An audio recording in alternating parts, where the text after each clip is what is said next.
विशेषतः काठमाडौँ दरबारमार्ग स्थित रहेको विश्व ब्याङ्कसँग कोर्डिनेसन गरेर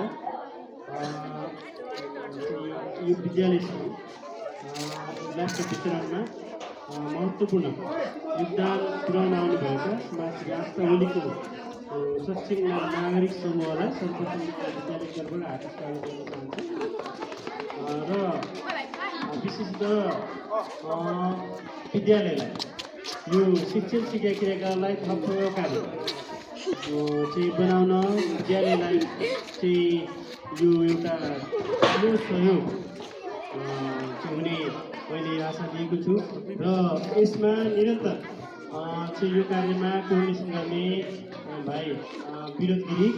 जो चाहिँ शिक्षण नागरिक समूहको चाहिँ उपाध्यक्ष पनि हुनुहुन्छ र त्यसै गरी सचिवको सीता बस्नेत जुन ग्रुपले मैले एउटा यहाँ के रिमाइन्डिङ गराउन चाहेँ भने चाहिँ हाम्रो यो वार्षिक उत्सवको उपलक्ष्यमा गत वर्षको